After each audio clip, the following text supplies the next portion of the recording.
All right. So let's take a look at how some of our Super Eagles players performed in UEFA competitions during the week. Please don't forget to like and subscribe. Thank you very much. So yeah, we got 5 players to talk about today. 2 in the Champions League and 3 in the Europa Conference League. And let's start with the players in the Conference League, starting with a player that we have not talked about on this channel before, Orban of Ghent in Belgium's top flight. And he has been on fire ever since he joined the club at the beginning of the year. And the flame continued to burn in the Conference League when they played Istanbul Başakşehir. He needed just 3 minutes to score a hat-trick in the first half of the match. The match ended 4-1. He scored his first goal in the 31st minute of the match. The second was in the 32nd minute of the match. And his third was in the 34th minute of the match. Ridiculous by the young man, especially when you consider that he just scored 4 goals in the weekend. So that's 7 goals in 2 matches. Ridiculous.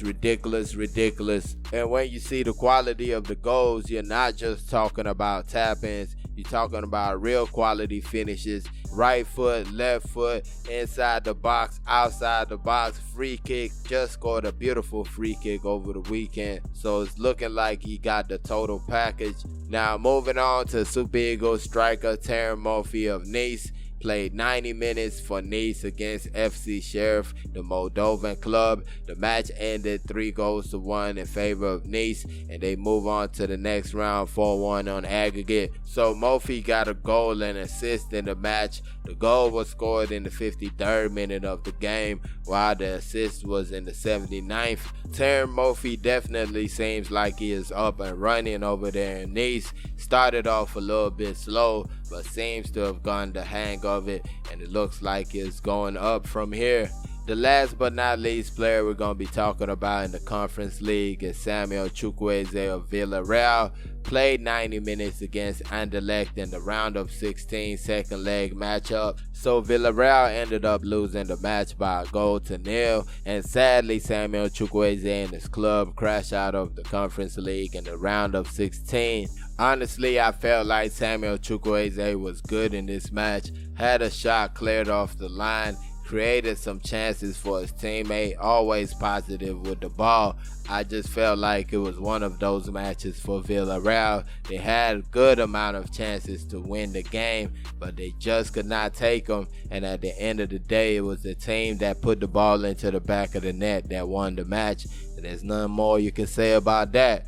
Now on to the players in the Champions League, and we're going to start with Zaidu Sanusi and Porto taking on Inter Milan. Zaidu Sanusi played 85 minutes in that game. It ended up 0-0, but Inter Milan move on to the next round. They won the first leg by 1-0. Zaidu had 80 touches of the ball, completed 44 passes out of the 54 he attempted, and that's for 81%. Took a shot, but it was blocked. Long range strike, really was just trying to see some, and it got blocked anyways. He won 2 aerial duels out of the 5 he went for, 1 clearance in the game, and also 3 interceptions.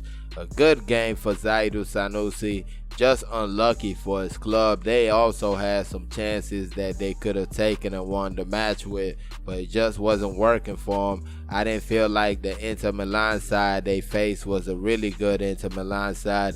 They were not as good as they were when they played Napoli, I tell you that much. So I felt like they were up for the taking, but it just wasn't working with Zaidu Sanusi and Porto, and they're out of the competition. Now, last but not least, we move to Victor Osimhen, Napoli striker. Played 81 minutes against Eintracht Frankfurt in the UEFA Champions League. The match ended 3-0 in favor of Napoli, and they move on to the next round. They defeated Eintracht Frankfurt in the first leg by 2-0. So this makes it a 5-0 aggregate victory. Victor Osimhen played 81 minutes in the match. He had 34 touches of the ball, completed 9 passes out of 13 he attempted for 69%, took 3 shots, all 3 were on target, and 2 resulted in goals. The second minute of extra time in the first half, he got the first goal for his team. The goal was assisted by Matteo Politano,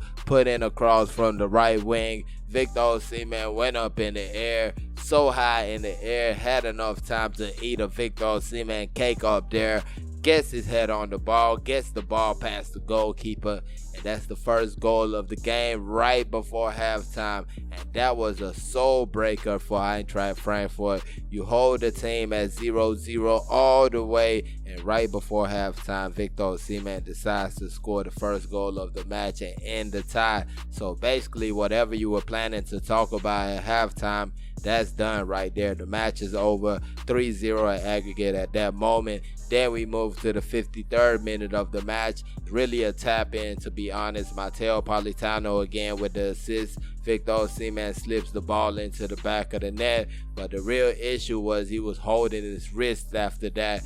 Really rolling on the ground in pain. There was nobody on him. So it just basically hurt his wrist by falling or something like that. And that was the issue, not the goal. But thankfully, he was taped up by the Napoli medical team, and he was right back on the pitch within minutes. Now back to the numbers. Victor Osimhen completed 2 dribbles out of the 4 he attempted. He won 3 aerial duels out of 4. He also had 1 clearance and 1 interception in the match. Now another big moment in the match per se was the 64th minute penalty for the team. Victor Osimhen on a hat trick, and he doesn't get to take the penalty. The penalty was taken by Zielinski, who, to be honest, has been going on a poor run of form when it comes to scoring the goals. So he just wanted to get back on the score sheet. He gets the penalty, takes the penalty, scores. Then there's the talk that Victor Osimhen might have wanted the penalty, which who doesn't want a penalty when you're on 2 goals and you could be scoring 3? Now, I don't think it is that serious a situation, but in my opinion, it's common sense that you give Victor Osimhen that penalty. Player on a hat trick is your star striker, hard worker. You know what he means to this team. You want him happy. And you really want him happy. So I don't know why Napoli always do this. Every time he asks for a penalty, they don't give him the penalty. Personally, I'll just tell Victor, stop asking for penalties. Just do what you want to do. Score your goals. You're a really unselfish player, a really super player. So just do your thing, because at the end of the day, people going to be using these penalties against you. Little do you know it or not. They're going to be like, oh, well, he scored 3 or 4 penalties. Your 3 penalties, somebody's going to say he scored 20 penalties. And that's, you know what I mean? So it's just better that you keep it without the penalties. Do your thing. And don't even let yourself get annoyed, because I would be really annoyed. That's just ridiculous. You work so hard for a team, for a group of players, and when you ask them for something, they start doing like that. So that's kind of messed up. So yeah, let me know what you guys think about these players and their matches. Put it in the comment section, and please don't forget to like and subscribe. Thank y'all for watching. Peace.